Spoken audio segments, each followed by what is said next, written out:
Welcome to the Deception Diaries channel. We hope you enjoy today's story. Thomas Stonewall Jackson, Tom or Stone, to his friends and family, eagerly awaited the upcoming weekend as he drove home from work that day. Monday was Memorial Day, but he and Janice, with whom he had spent 5 years, were invited to spend a 4-day weekend at her boss Darren Hanson's country estate. Darren was the senior partner at the law firm where Janice worked as a legal assistant. Since Tom already had Monday off, he took a day off on Friday to extend his weekend. His boss, who also happened to be his father, was kind enough to let him leave early on Thursday so he could pack and hit the road. The trip to Darren's estate would easily take 3 hours, considering the highway traffic and the narrow winding roads leading to the estate. He had high hopes for the weekend. The past 2 months with Janice hadn't been the best. She had become moody, snapping at him without any apparent reason. And sex. Forget about it. What used to be at 3 or 4 evenings a week excitement had turned into maybe begrudging once every 2 weeks exercise. Being a caring and loving husband, Stone turned to Janice, hoping to help her overcome whatever was troubling her. But she simply brushed him off, saying she would deal with it herself. What's worse, Janice consistently rebuffed his attempts to initiate sex or any physical contact and now often flinched away from him when he tried to hug or comfort her. The situation was becoming unbearable for him, and he wondered if she was having an affair. Then she told him they were invited to her boss's country estate for the weekend to celebrate her promotion. A promotion at work? Tom asked, bewildered. You never mentioned anything about a promotion at work. How long has this been in the works? For a couple of months now, Janice replied. I'm sorry, I should have told you sooner. So that's why you've been so distant with me lately. I think so. I'm sorry, honey. I didn't mean to be such a bitch to you. I've had a lot on my mind lately, she replied apologetically. Tom smiled, pulling her into his arms. But his heart sank a little when she flinched slightly. I can imagine, he said. And to think, I was worried you might be having an affair. He felt her tense slightly, but then she relaxed. Of course not, Janice said. I would never do anything like that to you. He heard her words, but something in her tone sounded unconvincing. I'm glad to hear that. Tom forced himself to reply, despite growing unease. Because you know, that's just something I couldn't tolerate. I know, Janice said quietly. So, do you think you can get off early on Friday? For days out in nature would do us both good. Sure, I have plenty of free time. We can leave on Thursday after I finish work, if you'd like. That would be wonderful. I'll let Darren know, and by the time you get home, everything will be packed, she said. I promise, these will be weekends you'll never forget. Stone pondered her words as he filled his new pickup with gas. Weekends he'd never forget. He could only hope she meant that in a good way, but a part of him was feeling conflicted, especially after a rather serious conversation he had earlier with his father and uncle. He pulled into the driveway, turned off the engine, and headed into the house. True to her word, Janice had packed everything and prepared it for loading into the truck. He checked his bags, ensuring his belongings were packed and ready to go. He was impressed that Janice had even packed his toiletries into his travel bag. Then he grabbed the other bags. You got enough stuff here for a week, he joked when she walked into the room in cut-off shorts and a t-shirt. I thought we were just going out of town for the weekend. You know me, I like to be prepared for everything, she joked back. Why don't you load up this stuff, and I'll finish up here. He noticed sandwiches on her counter and she was assembling a picnic basket with snacks and drinks for the road, as she typically did when they took day trips on weekends. Sounds enticing, he said with a smile. Maybe these will turn out to be good weekends after all, he thought. He loaded everything into the truck, helped Janice finish packing up the food, locked up the house, and set off for what he fervently hoped would be a great weekend getaway. This weekend promises to be the best of my life, exclaimed Janice as Tom drove. Trust me, you're going to have a great time. I'm looking forward to it, replied Tom, hoping she was serious. It took Tom longer than planned to get out of the city due to a highway accident that brought traffic to a standstill, delaying them by nearly 2 hours. But it didn't dampen Janice's cheerful mood, which pleased Tom. He refueled once more as they got back on the road leading to Darren's estate, then drove along the windy road through hilly wooded terrain. It was well past midnight by the time they reached the gates to Darren's expansive 2-story house. Janice had the gate code, and soon they pulled up to the massive brick mansion.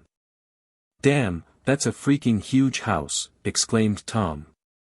3 men in dark suits and sunglasses approached the truck as Tom turned off the engine. Tom wondered aloud, why do they need sunglasses in the dark? "I can grab our luggage," Tom offered, opening the pickup's rear door. "Either way, thanks." "No, sir, it's our job," said one of the men in a humorless tone. Another man reached out his hand. "The keys, sir." "I need to park your car," said the other man. "Please, just do as they ask, dear," suggested Janice in a tone that made it clear he should obey these men. He looked at the man requesting the keys and noticed a distinct bulge on his jacket indicating he was armed. "Of course," Tom said grimly, handing his keys to the second man, while the other 2 men briskly grabbed his luggage and disappeared into the darkness without a word. "Thank you," Tom said mechanically. He watched as the men effortlessly carried the heavy bags up the steps. "Are you coming?" asked Janice. "Yes, of course." "On my way," Tom replied.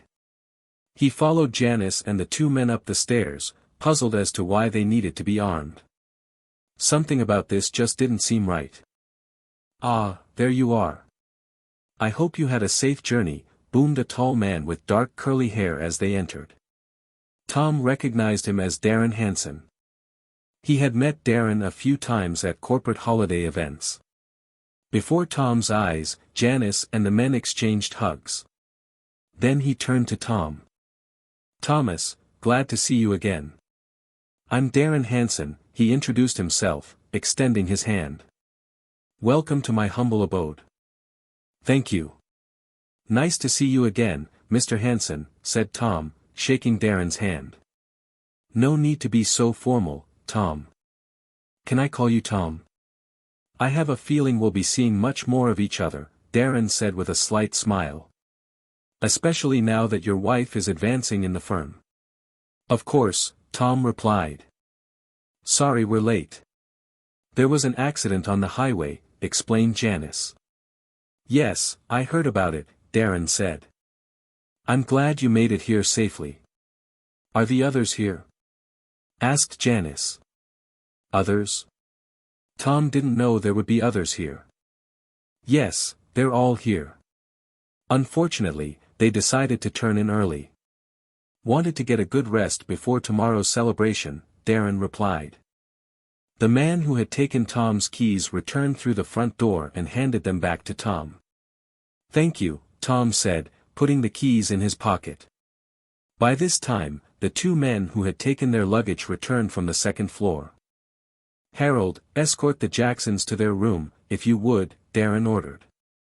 "Yes, sir," said one of the sturdy men. "We'll see you early tomorrow morning," Darren said. "Sweet dreams." "Thank you," Janice said softly, modestly lowering her eyes. Tom noticed but didn't say anything. He just filed it away in the back of his mind. Maybe Dad was right, he thought. "Right this way, please," commanded Harold in a dead, creaky voice. Tom and Janice followed the man up a spiral staircase and down 2 corridors before stopping at a locked door. He pulled out a key card and held it to the reader, and Tom heard the door unlock. Harold opened the door and gestured for them to enter the room. "Oh, my," sighed Janice as they stepped inside. The room was spacious and well furnished. There was even a private bathroom with a double vanity and a large television monitor on the wall opposite the queen-sized bed. A gas fireplace dominated one wall. "It's very nice here," said Tom with forced cheerfulness, looking around. I'm glad you approve, said Harold. He pulled out 2 key cards, handing one to Janice and the other to Tom. These are your room keys. Please keep them with you at all times. Breakfast will be served tomorrow at 7:30 a.m. Good night. Good night, Janice replied as Harold exited the room, closing the door behind him. It's a really nice room, commented Tom, walking around and taking inventory. Yes, it is, agreed Janice, as Tom began to hang his clothes in the closet. Janice unpacked her things, but Tom noticed she simply placed her bag of clothes in the closet without taking anything out beforehand. So, who are these other people that Darren mentioned would be here, he asked. Oh, just some big shots from the company, Janice replied, not looking at him. And this new position, what exactly does it entail? Tom followed up. I'm Darren's new executive assistant, Janice told him. It comes with a significant pay raise. But from time to time, I'll have to travel. Is that okay with you? As long as it doesn't disrupt our life, Tom said. You know, we've talked about starting a family. I know, but I might have to postpone that for a while, Janice said quietly. At least until I settle into my new role. What kind of time frame are you talking about? Tom asked. I'm not sure. Maybe 6 months, maybe a little longer. Are you okay with that? She asked. I know this job is important to you. Tom replied neutrally, wondering about the implications of this position and knowing they aren't getting any younger. You have no idea, Janice told him. This is a huge step for me. All I ask for is a little time and patience. Fair enough, Tom said, wrapping his arms around his wife. You know I'm very proud of you, don't you? Really? Janice asked in a quiet voice. Of course, he replied, kissing her on the lips. I love you, Janice. Never forget that. I love you too, Stone, she replied. After they climbed into bed and turned off the light, Tom reached out to Janice, but her eyes were closed, and she seemed to be asleep. He sighed, knowing this had been her habit for the past 2 months. Disappointed, he turned onto his side and fell asleep. The sky was clear, dark blue, without a single hint of a cloud.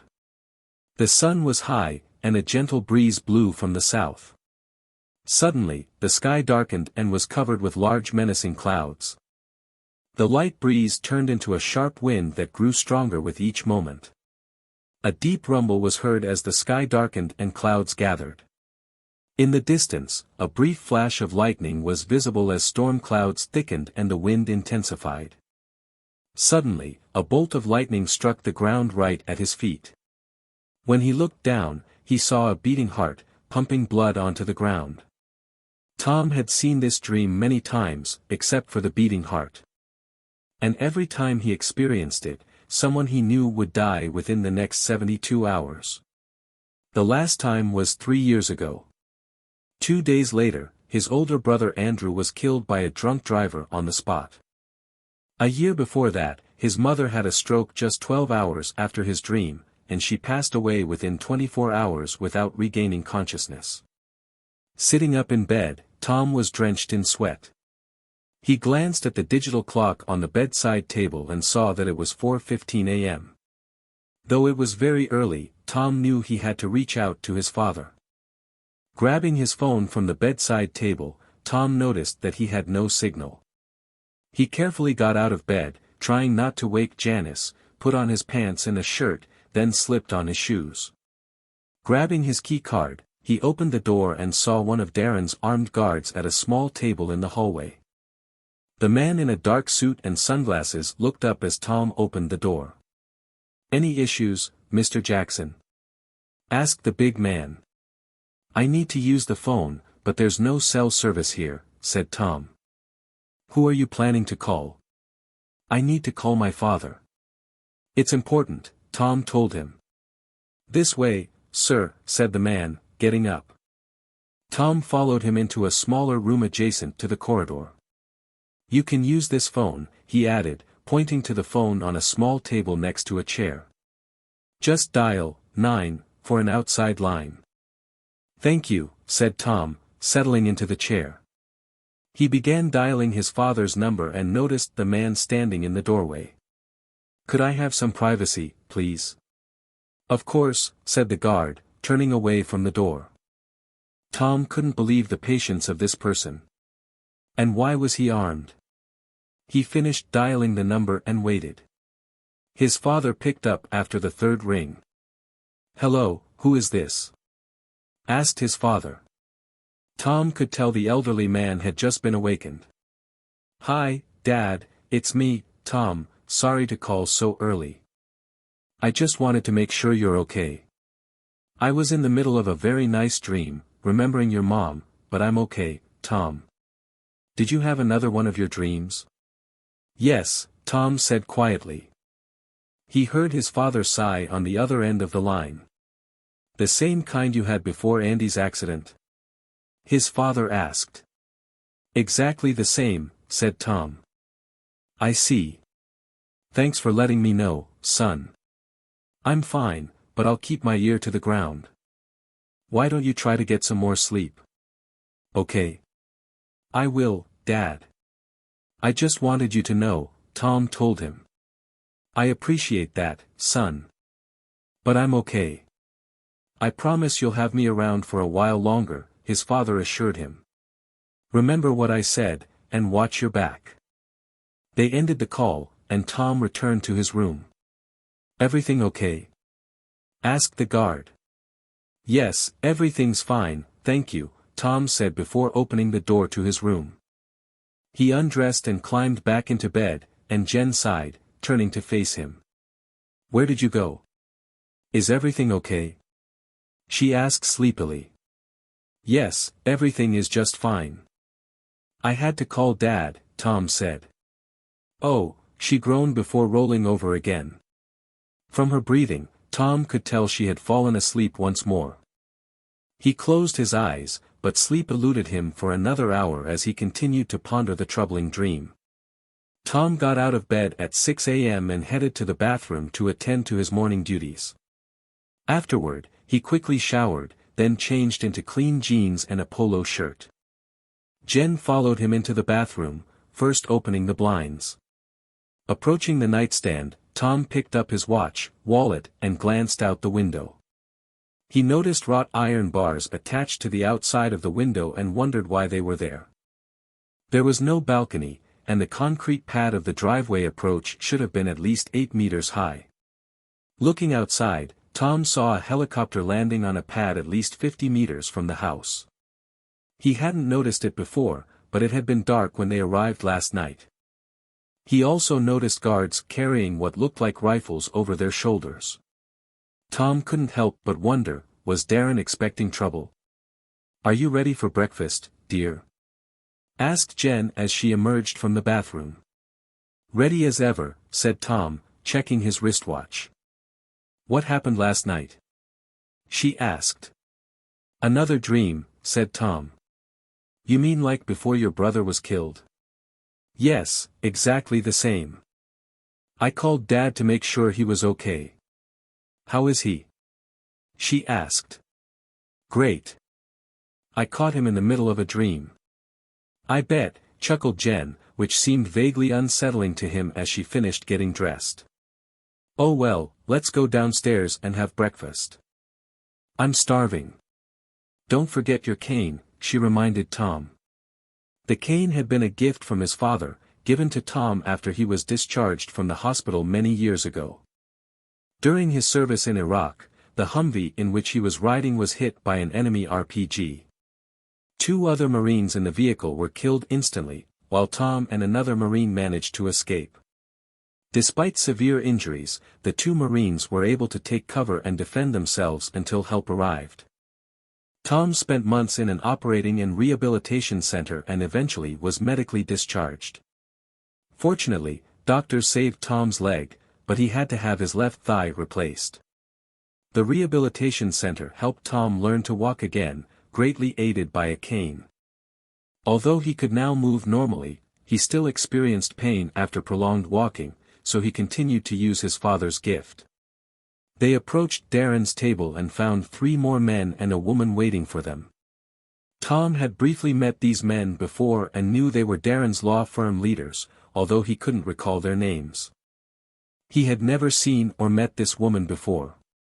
"Everyone, I'd like to introduce my husband, Thomas Stonewall Jackson," announced Jen. Tom shook hands with the others. "Stonewall, huh, that's quite an unusual name," remarked Glenn Oldman, one of the firm's leaders. "My parents were big fans of Grand Ole Opry back in the day, so they named me after their favorite country and western singer from the 50s and 60s, Tom replied. "Dad used to joke that it was either that or Michael." "Stonewall Jackson, yes, I think I recall that name," Glenn replied with a smile. "He passed away about 10 years ago, didn't he?" "That's what I heard," Tom replied. The woman smiled as Tom took her hand. "I'm glad to finally meet you, Mr. Jackson. I've heard a lot about you." "I'm Eva Carson," she said. "Nice to meet you, Miss Carson. Please, call me Tom. I hope you've heard at least a few good things." "So, what do you do at the firm?" Tom asked. "I'm in charge of training and staff recruitment," Eva told him. "And please, don't hesitate to call me Eva. I've heard a lot of good things, and I have a feeling we'll be spending a lot of time together this weekend." "Oh," Tom asked, "why is that?" "With Janice's new position in your life, there will be a lot of changes," Darren announced before Eva could respond. "She's here to help you adjust." "Adjust? Why should I have to adjust to my wife's promotion?" Tom asked, more than concerned. He looked at Janice, expecting an explanation, but none came. "It's complicated," Darren stated flatly. "Let's have breakfast first, shall we? Maybe we can get to know each other a bit before we get down to business." They sat down as Darren's staff wheeled carts into the room. Before Tom's eyes, they set dishes of eggs, bacon, toast, and fruit in front of everyone. Another staff member went around the table, pouring coffee into cups. Tom also noticed the armed guards who took up positions on both sides of the door. "So, Tom, why don't you tell us a bit about yourself?" Rick Harmon, another executive director, asked. "Janice mentioned you were some kind of soldier or something like that." Tom glanced at Janice before responding. He had briefly told her about his service, but it seemed to have slipped her mind. As far as she could tell, anyone in a green uniform had served in the military. "I served in the military, but I was never just a soldier," Tom replied, taking a bite of his omelet, which he found delightful. "Oh, what were you then?" Rick asked, glancing at Janice. "I served in the Marine Corps," Tom answered. "Thank you for your service," Darren said. "What did you do in the Marines, if I may ask?" "Certainly," Tom said. "I was a reconnaissance sniper. I was assigned to a reconnaissance unit in the armed forces, where I was injured." "A reconnaissance sniper, huh?" Ryan Jones, the third leader at the table, pondered. "So, essentially, you were killing bastards. Is that right?" Tom noticed the other executives and security service personnel exchange glances before responding. "I suppose that's one way to put it," Tom said. The looks around the table turned uneasy, and Tom wondered what was going on here.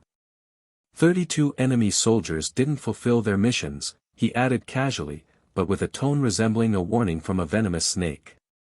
"Though it's been years since I've had to kill anyone," his military mind chastised itself. Had he revealed his position, or warned them? "It's interesting that you never told us about this, Janice," Darren said with a hint of tension in his voice, looking at Tom's wife, who blushed slightly. "Janice isn't to blame," Tom said before Janice could speak. "I never told her exactly what I did in the service, partly because some of it is still classified, and partly because it's a period of my life I'd rather forget." "But now you're an accountant, is that right?" Rick hastily interjected, stepping in to diffuse the tension that had suddenly settled over the table like a cloudy day. "Yes, I was discharged after rehabilitation, and I went to college to get a business degree. That's where I met Janice." Now I'm a forensic accountant, working for my father, Tom explained. What does your father do? Glenn asked. He heads Jackson's specialized investigations. Mostly corporate work, Tom replied. I've heard of them, Rick mused. From what I've heard, they do good work. They finished breakfast, engaging mainly in light conversation. But it didn't ease Tom's uneasy feeling about it all. He'd learned to trust his instincts on the battlefield, as they had saved his life more than once. Well, it looks like a beautiful day outside. Eva, why don't you give Tom a tour of the house while we head out to the backyard, Darren suggested. Of course, Eva replied. Tom glanced at Janice, trying to read her thoughts, but couldn't. Her expression was one he wouldn't want to play poker against. Go ahead, dear, everything will be fine, she encouraged, though a bit strained. Yes, okay, Tom said. He felt uneasy in this situation, but he sensed there was little he could do right now. So, he yielded to Darren and Janice. Intelligence and reconnaissance, he repeated to himself. Taking his cane, he looked at Eva. Are you ready, Tom? She asked briskly, a liveliness he knew to be fake. Of course, Tom replied, hoping the turmoil in his stomach would settle. After you, Janice placed her hand on his shoulder before you left, causing him to stop and look at her. Just remember, I love you, she whispered. I love you too, Tom said. He leaned in to kiss her, but she turned away. Shocked and humiliated, Tom stepped back and walked away without saying a word until he and Eva were far from the main house. Tom couldn't help but notice the heavily armed guards nearby. Turning his back to Eva, Tom pulled out his phone and activated the voice recording app. Noticing he somehow had 2 bars, a weak signal, but enough to make a call, then pocketed it. It's so beautiful here, Eva finally said, trying to break the ice. Yes, Tom replied evasively. They approached a wooden park bench overlooking a small pond and stopped. Eva sat down, and Tom followed suit. What's going on here? He asked. You're a smart man, Tom. Why don't you figure it out yourself? She replied. I have an idea, but it's too awful to consider, Tom replied. Why don't you just tell me everything? All right, as you know, Janice has been chosen as Darren's next executive assistant, Eva began. Yes, I already know that. Janice told me about it. But that's not all, is it? No, Eva said. Your life is about to change, Tom. Whether it's for the better will depend on how you react. You know that Janice loves you, don't you? I've heard her say it. But honestly, it's hard for me to believe right now. Trust me, she really loves you, and she wants the best for both of you. That's why she's willing to do whatever it takes to secure your future, lectured Eva. You do support your wife in her career goals, don't you? Of course, I always have, said Tom. He felt much like he did one night many years ago, slowly crawling through the ground, feeling for mines under a high-tech heat-dissipating cloak. I'm glad to hear that from you. Then you must understand that the next year or 2 will be just a minor bump on the road to a long, happy marriage. A year or 2? She mentioned 6 months. Why are you saying this? What's going to happen in the next 2 years? Tom asked pointedly. And what exactly is your role in all of this? I'll get to that. My role is to prepare you for what's coming and to ensure that you fully understand and accept Darren's expectations for you and your wife. Why should I care about Darren's expectations of me? I don't report to him and he doesn't sign my paycheck. Tom growled, his patience wearing thin. No, he doesn't, but he signs hers and your silent agreement will greatly facilitate Janice's work, explained Eva. Silent agreement? What the hell are you talking about? I'm sure you've noticed that Darren is what most people would call an alpha male, stated Eva, as if it were as obvious as a giant flashing red neon sign. In other words, he's an egotistical, self-absorbed jerk, growled Tom. Eva smirked, and it was the first genuine sound she made and the first one he believed. Let's just say he expects people to obey, to do what's expected of them. This includes Janice. And as a result, you.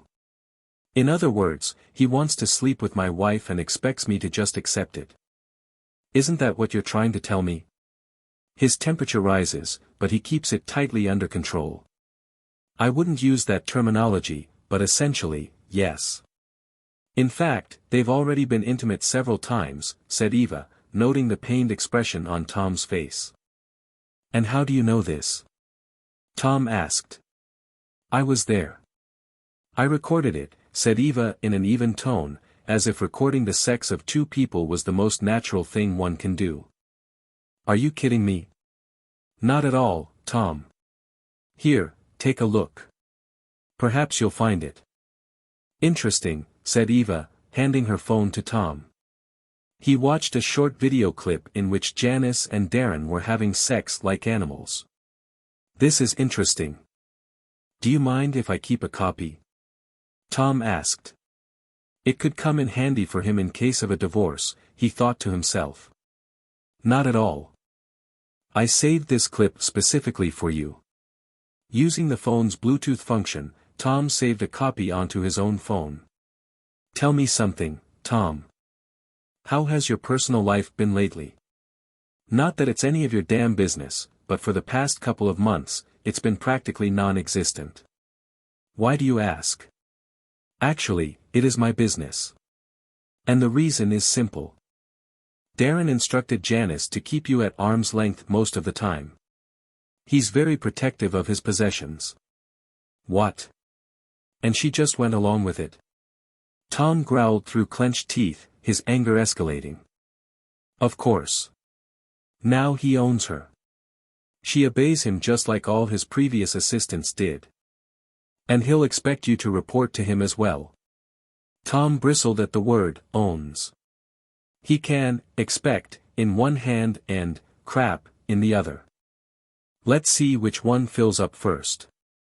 Tom snarled through clenched teeth. He saw a smirk on her face and had the urge to wipe it off with the back of his hand. So what does this jerk expect from me? Money? Unlikely, chuckled Eva. He expects obedience from you. Your submission. And he'll expect you to publicly demonstrate that tonight in front of the other senior partners. What are you talking about? What does he want from me? The dynamics of your marriage will drastically change while Janice is in her current position. To reflect this, Darren has documents for you to sign. These documents state that you voluntarily transfer your marital rights, property, and assets to him while Janice serves as his assistant. After he gets what he wants from you, he expects you to kneel before him in front of your wife and everyone else. And he expects you to perform oral sex on him. In conclusion, Eva said with an indifferent expression, I know it's difficult to hear, but this is what Janice expects from you. In fact, she's eager to see you do it. This way, you'll relinquish all authority in your marriage to him as long as he sees fit to possess her.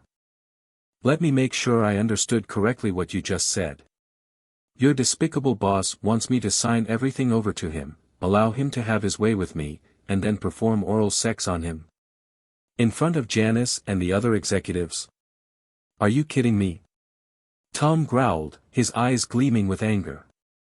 I'm not joking, Tom. Yes, that's what he wants. He also expects you to swallow. And Janice too. Of course, the entire encounter will be recorded on video. Of course. That way, he can hold it over my head.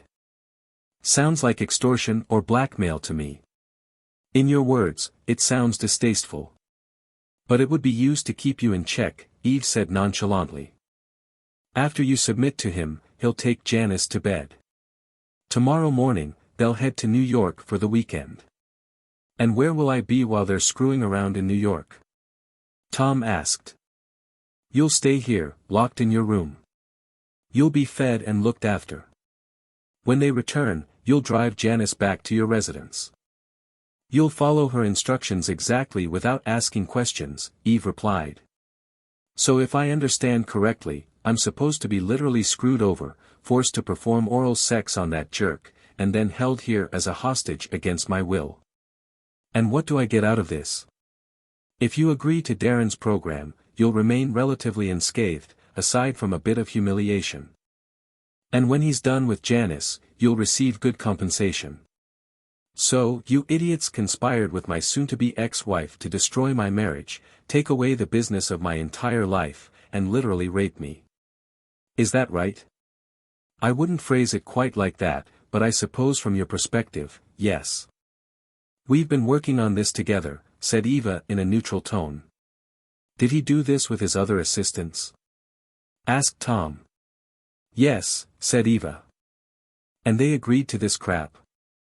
They did, Eva told him. In fact, their husbands thoroughly enjoyed it. What harm could it do?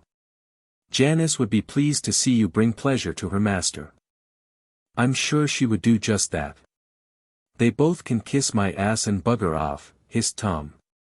And you can tell that asshole if he tries to come after me, I'll do everything in my power to make sure it's the last thing he ever does. I understand you're angry, Tom. And you have every right to be. But in the end, you would win. In many respects, not just one. But that's not all. More? Tom asked, astonished. The document requires you to undergo a vasectomy at the earliest opportunity. And it states that you will accept and take responsibility for any children Janice and Darren produce. In fact, she intends to put on a show, washing out her contraceptives after you sign. And what if I don't agree to all this shit? Let's just say you wouldn't like the consequences, stated Eva. Some have tried to fight Darren and ended up penniless, while those convicted of sexual crimes ended up in prison for illegal pornography found on their personal devices by chance. And you may know what happens to people convicted of sexual crimes in prison. Not a pleasant existence. That sounds like a threat, replied Tom. Call it what you want. Fine, I will, replied Tom, taking out his phone from his pocket. He paused, saved the audio recording, and scrolled through his contacts until he found what he was looking for. Making sure there was a signal, he dialed the number he needed and held the phone to his ear. What are you doing? Asked Eva, her face reddening with anger. Tom smiled and put his finger to his lips, signaling her to keep quiet.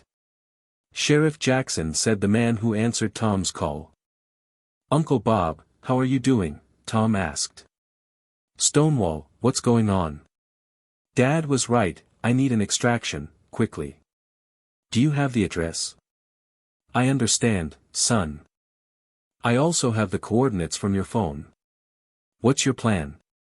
I've counted at least 15 heavily armed men. There's a gate at the entrance. The code is 6973, unless they've changed it since last night. Here's Hansen and 3 of his leaders, plus his trainer. She just outlined the situation to me, so to speak. I recorded all of this on audio. I'll send it to you, Tom said. Understood, Bob replied. We're already on our way. Estimated arrival time is about 5 minutes. Can you hold on that long? I think so, Uncle Bob. As long as you're ready to call it self-defense, Tom said. And thank you. Glad to help. I wouldn't want anything to happen to my favorite nephew. What about Janice? According to Hansen's trainer, she's a collaborator, already a toy for Hansen, Tom said. I'm sorry to hear that, son, Bob said sadly. Yeah, me too, Tom said. Well, young man, you're doing great. We'll be there soon.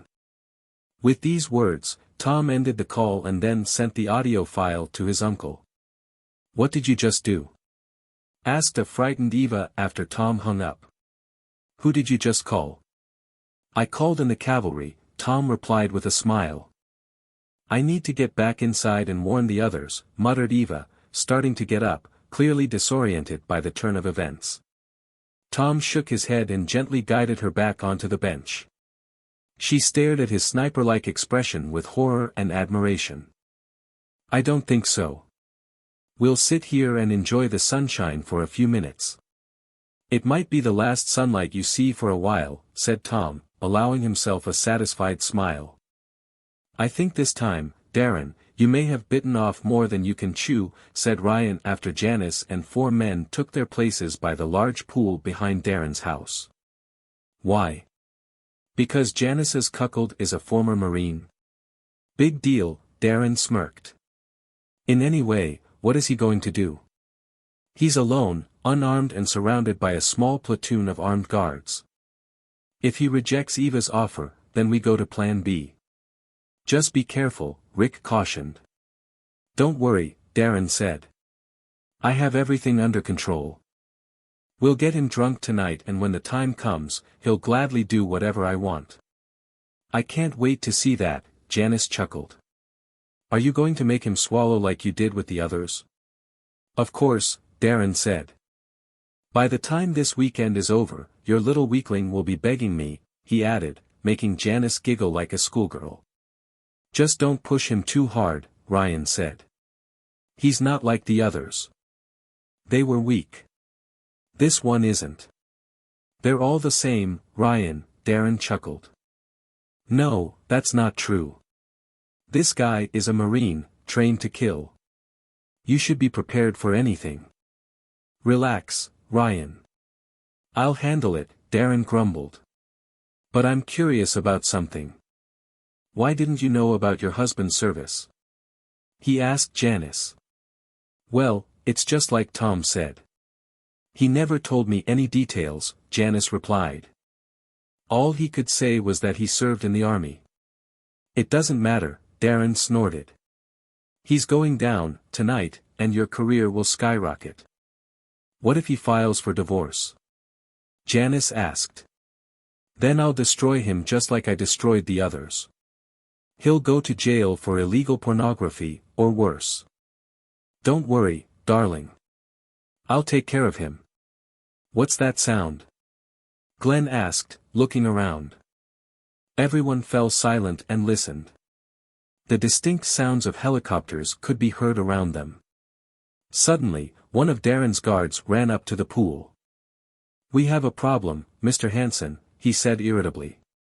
What is it? Darren asked. They heard shouts and sounds of a scuffle between men. Then they saw 2 police officers in uniforms and bulletproof vests approaching the pool with rifles at the ready. Halt, ordered one of the sheriff's deputies. Drop your weapons, said the deputy to Darren's guard, who immediately complied, not wanting to be shot.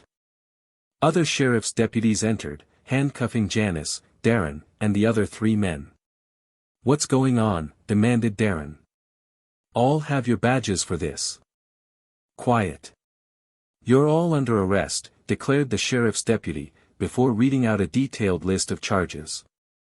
He concluded by reading them their rights. The sheriff's deputies escorted all 5 detainees around the building, where they saw 4 helicopters, a bus, and 3 large vans. Officers were everywhere, accompanying handcuffed and disarmed security personnel to the bus. Janice spotted Tom standing next to a burly man in khaki uniform. Tom, what's happening? She cried out. Tom and the burly man approached her. Your little party is over, Janice, Tom said calmly. Sorry, I forgot my manners.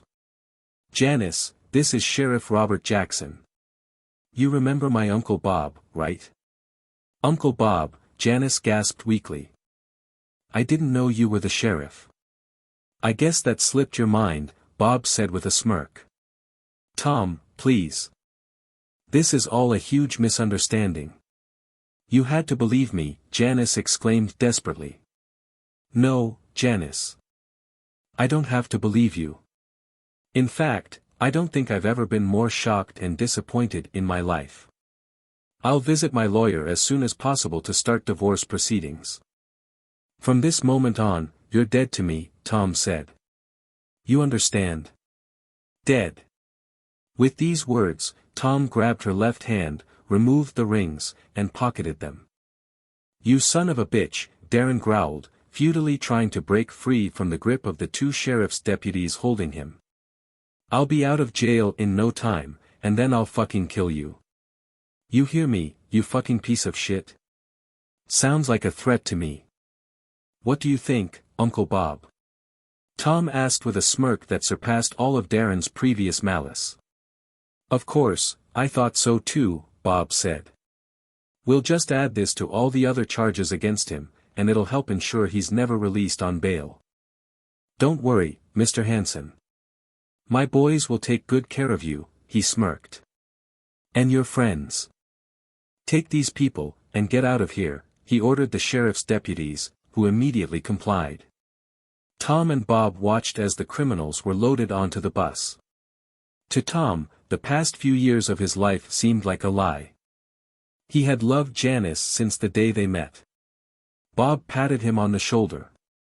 It'll all work out, son. Believe me, he said. Bob had gone through a divorce with an unfaithful wife many years ago and knew the pain Tom was feeling. Thank you, Uncle Bob. For everything. Don't mention it, son. If you need anything, give me a call. And give your dad my regards. I think he's got a bottle of his best wine waiting for your visit. I'll do just that. Is it safe for me to collect my things? I need to get out of here to hell with it. Of course. I think they're almost done inside that place anyway, Bob told him.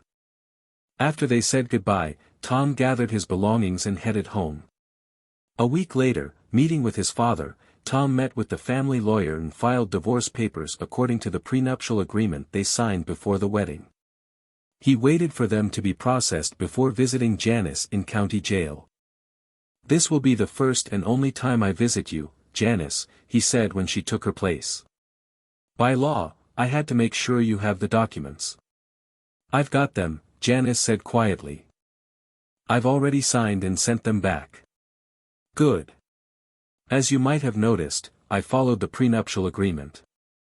I'll wait for your trial to get rid of your things. I appreciate it, said Janice. There's something I don't understand. How did you find out?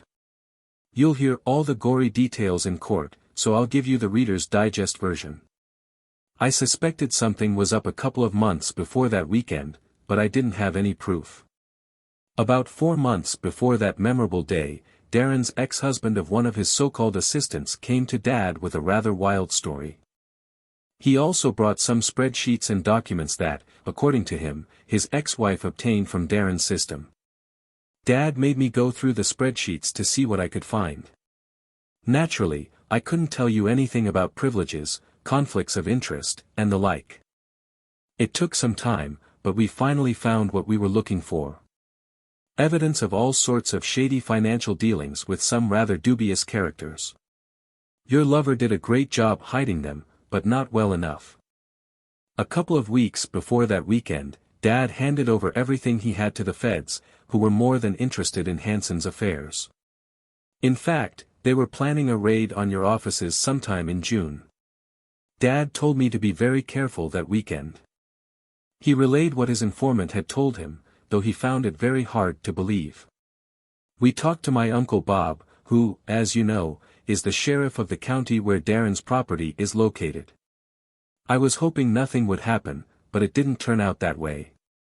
Eva Carson told me about your plans with your lover. By the way, I recorded that little conversation. I'm glad we live in a state where only one party's consent is needed for such recordings. Nevertheless, I have a few questions for you. What do you want to know? Asked Janice. How long before that weekend did you start sleeping with your so-called boss? About 2 months, Janice answered. Tom was surprised at how frank she was being. Around that time, everything started to go wrong for us. Did he order you to cut off communication with me? Yes, she said quietly, her face turning red. Then, I probably should get tested for sexually transmitted infections, Tom said, causing Janice even more embarrassment. Did you really want me to be so intimate with your lover? Janice lowered her eyes, refusing to meet her husband's gaze. Well, he pressed angrily. She looked at him again, tears welling up in her eyes. And again, yes, she said. Of course, you knew I would never willingly agree to that. I would prefer to die first. So why? Because I was so in love with Darren that I would have agreed to anything he wanted. You don't understand. He enjoyed having power over everyone around him. And if I hadn't complied? He had what he called a plan B, Janice admitted. You mean drugs? Yes, they found a vial of chemicals he intended to use against me. I had nothing to do with that, Janice declared. That's interesting because they found your fingerprints all over the bottle, Tom said, making Janice look at him in shock. Which tells me you were part of his conspiracy against me. No, I never wanted to hurt you, she sobbed. The evidence says otherwise, Janice. You not only cheated on me, you conspired with your so-called master to destroy me as a man. So, there's no turning back. No, never, no forgiveness, nothing. Like I told you that day, you're dead to me, crap, Tom hissed as Janice shed hot tears but remained unmoved. I've already spent enough time on you. Goodbye, Janice. Enjoy what's left of your pathetic life. With those words, he stood up and walked away, unaffected by her tears. After several court appearances, Janice, Darren, Eva, and others were found guilty on all charges brought against them. As the ringmaster, Darren received a life sentence in federal prison, meaning he would never be eligible for parole. Playing minor roles in Darren's illegal financial schemes, the three executives were sentenced to 20 years in prison. Eva and Janice received lighter sentences for their involvement in Darren's schemes. Several other employees of the firm faced charges for their involvement in the conspiracy. A few individuals supported the case against Darren and received immunity as part of plea deals. By the time the smoke cleared, the Revington legal group no longer existed. Tom's divorce from Janice proceeded quickly and smoothly. Due to Janice's incarceration, Tom packed up all her belongings and placed them in storage for her parents to retrieve at their convenience. On the 4th of July, Tom, his father, and Bob celebrated Independence Day like the rest of the nation, with a barbecue and fireworks. Bob brought a guest to the celebration and introduced her to Tom. He was instantly charmed by the attractive, slim brunette with caramel-colored eyes standing before him, finding it hard not to stare at her toned legs accentuated by a pair of shorts. Son, this is Marcia Simmons. She just moved here from Dallas and started working with me a couple of weeks ago. Are you a deputy sheriff? Tom asked. Sure am, Marcia said confidently, her face lighting up with a smile. She's also a former Marine, Bob added.